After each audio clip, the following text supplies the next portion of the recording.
तो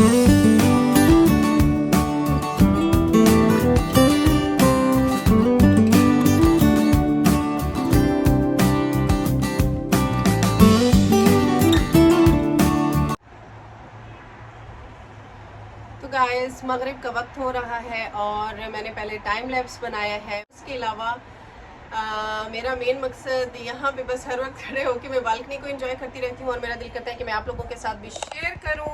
और जी यहाँ पे मैं कहूँगी कि अगर आप मेरे चैनल के ऊपर नए हैं तो मेरे चैनल को लाइक और सब्सक्राइब कर दें ताकि आप मेरी आने वाली मज़ीद वीडियोस को देख सकें। आज बात कर लेते हैं कि अगर आप दुबई में आना चाहते हैं तो जस्ट दुबई की रेंटल पे बात कर लेते हैं। यहाँ के कौन से एरिया में घर लेना चाहिए। दुबई के अंदर बहुत सारा ऑप्शन मौजूद है रहने के लिए, क्योंकि मुझे काफ़ी सारे कमेंट्स आते हैं इंस्टाग्राम पे। लोग जानना चाहते हैं मूव होने से पहले, जो ख़रीदना चाहते हैं वो भी पूछते हैं और जो रेंट पे लेना चाहते हैं वो भी पूछते हैं। तो लोकेशन के हिसाब से दुबई में बहुत सारी लोकेशंस हैं, टॉप से लेके आपको मीडियोकर और सबसे लो वाली लोकेशन भी मिल जाएगी।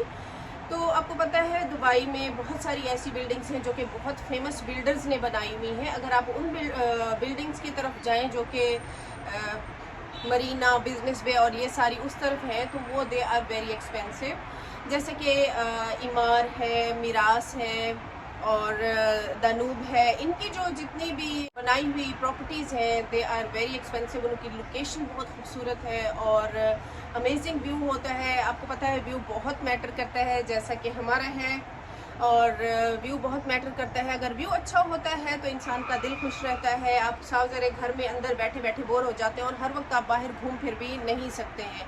तो जी एरियाज़ का स्टार्ट करते हैं यहाँ पे। सबसे पहले हम बात करेंगे उन तमाम रीज़नेबल एरियाज़ के बारे में बताऊँगी जहाँ जाके आपको प्रॉपर्टी लेनी चाहिए। तो सबसे पहले बात करते हैं इंटरनेशनल सिटी की। इंटरनेशनल सिटी जो है बेसिकली वहाँ पे आपको, उसका नाम ही इंटरनेशनल सिटी इसलिए है क्योंकि उसमें तमाम कंट्रीज़ के क्लस्टर्स मौजूद हैं। तो वहाँ पे क्या है कि आपको 1 बेड, 2 बेड और स्टूडियो अपार्टमेंट्स की तमाम वैरायटी मिल जाएगी बहुत ही रीज़नेबल रेंट में। बात करें अगर 1 बेड की तो वहाँ पे 1 बेड स्टार्ट होता है 20 से 25 हज़ार रुपये में। और इंटरनेशनल सिटी में ज़्यादातर बैचलर्स और जो लोग शेयरिंग पे रहते हैं वो रहते हैं, जैसे बेड स्पेस वगैरह हो गई, क्योंकि वहाँ पे आपको बेड स्पेस मिल जाती है 500 दिरहम में।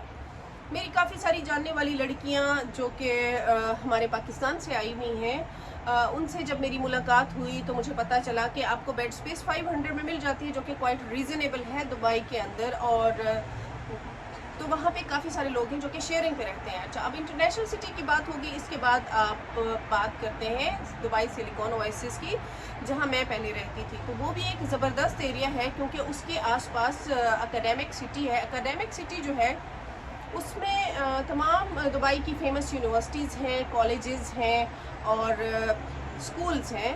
तो उसका क्या है कि वहाँ काफ़ी सारे लोग आके रहते हैं, स्टूडेंट्स हैं, स्टाफ है और वर्कर्स हैं, क्योंकि उनको नियर टू में पड़ता है एकेडमिक सिटी और वो इसी वजह से दुबई सिलिकॉन ओएसिस का इंतखाब करते हैं। उसके अलावा वहाँ के भी रेंट जो हैं दे आर क्वाइट रीज़नेबल। इतने चीप तो नहीं कहूँगी लेकिन रीज़नेबल है वहाँ पे।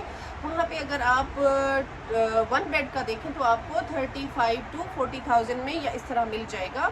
और बेड स्पेस जो है वो सिलिकॉन ओएसिस में आपको मिलेगी 700 तक। वहाँ पे काफ़ी सारी जैसे इसी तरह शेयरिंग पे भी लोग रहते हैं और लोगों ने 1 बेड 2 बेड अपार्टमेंट्स भी लिए हुए हैं जिस तरह आप अफोर्ड कर सकते हैं। इस एरिया में भी अच्छा सॉरी, मैं आपको पीछे इंटरनेशनल सिटी का बताना भूल गई कि वहाँ पे फैसिलिटीज़ क्या क्या हैं।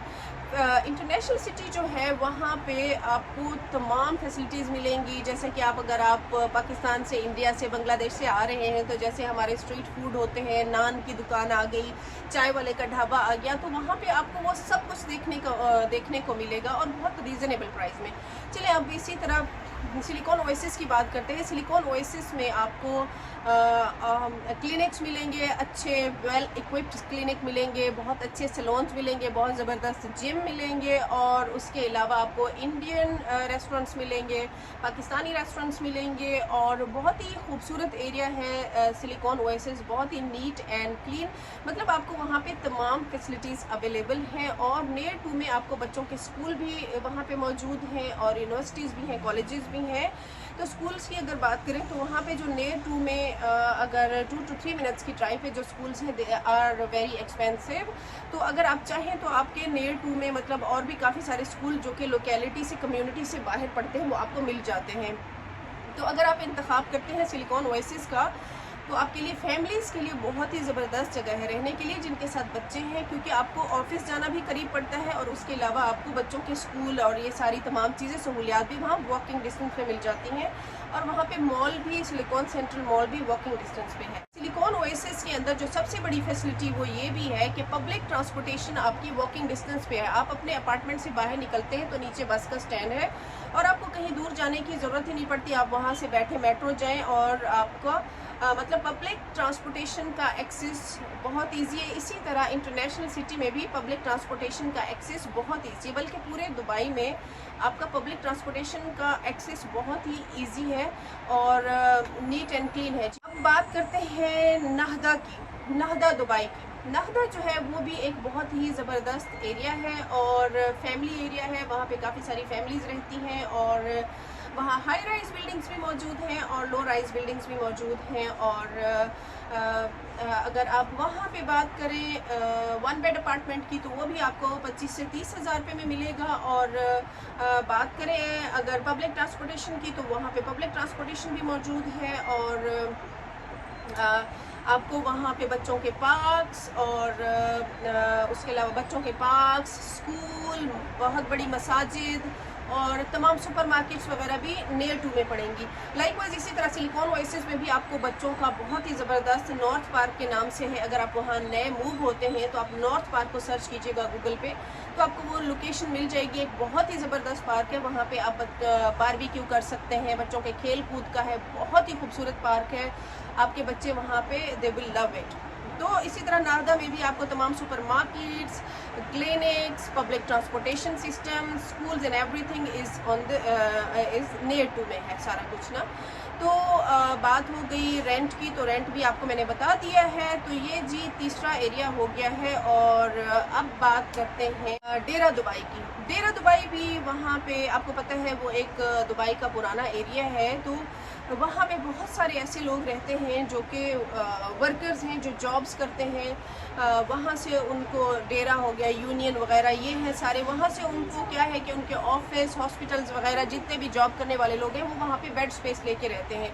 और उस एरिया में भी इसी तरह आपको 1 बेड अपार्टमेंट 25 से 30 हज़ार रुपये में मिल जाएगा। और इसी तरह बेड स्पेस भी आपको मिलेगी वहाँ पे 600 to 700 में आपको मिल जाएगी।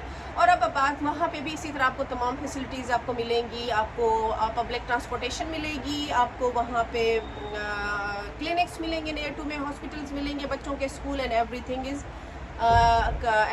इन ईजी एक्सेस। तो जी ये कुछ दुबई के चीप एरियाज़ हैं जिनका मैंने आपको जिक्र कर लिया है कि अगर आप दुबई मूव हो रहे हैं तो कौन से सस्ते एरियाज़ को आपको चूज़ करना चाहिए। तो ये मैंने आपको कुछ एरियाज़ का नाम बता दिया है। और अगर जाना चाहते हैं एक्सपेंसिव एरिया, अच्छा अब यहाँ पे चीप अकोमोडेशन की अगर बात कर लें तो बहुत सारे लोग ऐसे हैं जो कि दुबई में जॉब करते हैं और वो रहते हैं अजमान या फिर शारजा में, क्योंकि अजमान और शारजा भी दूर नहीं है, मतलब कोई आधे घंटे से 40 मिनट की दूरी पे है। तो बहुत सारे लोग ऐसे हैं जो अजमान और शारजा में रहते हैं और फिर जॉब के लिए वो जाते हैं दुबई। तो उनका क्या है कि अकोमोडेशन उनको बहुत सस्ती पड़ जाती है अजमान और शारजा में, और वो हाईली पेड जॉब कर रहे होते हैं वहाँ पे दुबई में, तो उनकी काफ़ी बचत हो जाती है। इसी तरह वो फिर अगर चाहें तो आप बच्चों को दुबई में भी स्कूल भेज सकते हैं और इधर शारजा और अजमान में भी रख सकते हैं। तो यहाँ पे फिर लोग क्या करते हैं, जो शारजा और अजमान से दुबई जा रहे होते हैं जॉब्स के लिए या अपने काम के लिए या फिर बच्चों को स्कूल भेज रहे होते हैं, तो वो फिर अर्ली मॉर्निंग यहाँ से निकलते हैं। और इसके अलावा कारपूल भी होता है बहुत सारे, आप किसी के साथ भी कारपूल कर लेते हैं और शेयरिंग पे पैसे करके, तो आपको इस तरह पिक एंड ड्रॉप मिल जाती है। यहाँ से भी पब्लिक ट्रांसपोर्टेशन अजमान से भी जाती है, लेकिन उतना ईजी एक्सेस नहीं है जितना दुबई में है। तो दुबई में तो फैसिलिटीज़ और ख़ूबसूरती उसका कुछ और ही माहौल है, तो इस वजह से वहाँ पे हर चीज़ के कॉस्ट ऑफ लिविंग बहुत ज़्यादा है। तो यहाँ पे मैंने आप लोगों को बहुत सारी इन्फॉर्मेशन दे दी है। और अगर आप एक चीप लिविंग ढूंढना चाहते हैं, रीज़नेबल लिविंग ढूंढना चाहते हैं, तो उसके लिए आप दुबई को भी इन एरियाज़ को सर्च करें। और अगर आप चाहते हैं कि अगर आप रहें शारजा और अजमान में और काम करने के लिए दुबई जाएं, तो ये भी आप ऑप्शन चूज़ कर सकते हैं। तो जी, ये मैंने आज आपको काफ़ी सारी इन्फॉर्मेशन दे दी है। उम्मीद करती हूँ कि आपको मेरी इस वीडियो से काफ़ी नॉलेज मिल गई होगी और इससे आपको फ़ैसला करना आसान होगा कि हमें कहाँ पे अपनी रिहाइश ढूंढनी है। तो जी, अगर आप मेरे चैनल के ऊपर नए हैं तो आप मेरे चैनल को सब्सक्राइब कर दें ताकि आप मेरे आने वाले मज़ीद इन्फॉर्मेटिव व्लॉग्स को देख सकें। करती हूँ आज का व्लॉग मैं यहाँ पे, मिलते हैं एक नए व्लॉग में। तब तक के लिए अल्लाह हाफ़िज़, thanks for watching, bye bye.